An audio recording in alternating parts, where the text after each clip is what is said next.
височина 186 метра. Стената при короната е широка 6 метра, в основата 36 метра.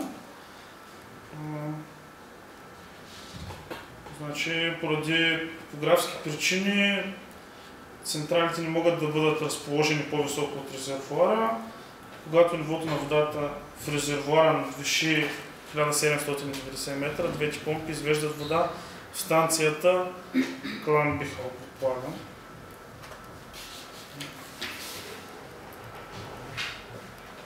И това са тунелите, през които се достига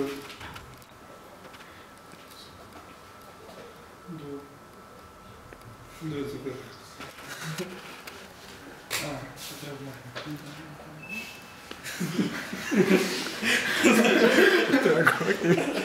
Целият водосборен басейн на селен Грунт се обхваща от Бранденберг.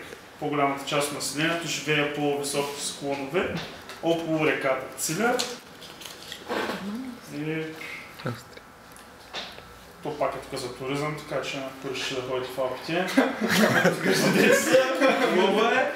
Ние ще ви кажем информация, къде е най-красиво. Може ще изгледате и слушате. Мисля, че мина добре.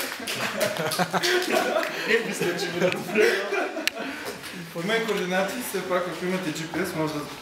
Да, ще ходите в Алпите. Ако реши да ходите в Алпите, звънете, няма проблем. Ще го обудим. Все пак, чакайте малко. Благодаря ви За важното. не съвсем полезната презентация от техническа гледна точка, иначе очевидно интересни неща имаше, туристически да видим. Сега, вие какво техническо все пак намерихте, търсейки информация за Цилер Гръмбъл? Какво научихте във връзка с...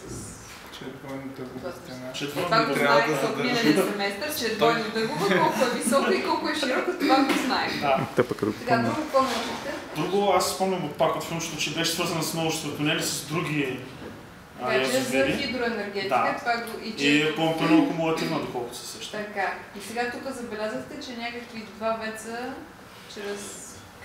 чрез някакви силови тунели, напорни тунели, се подава вода към някакви вецове. Така. Искате да кажете, че от тези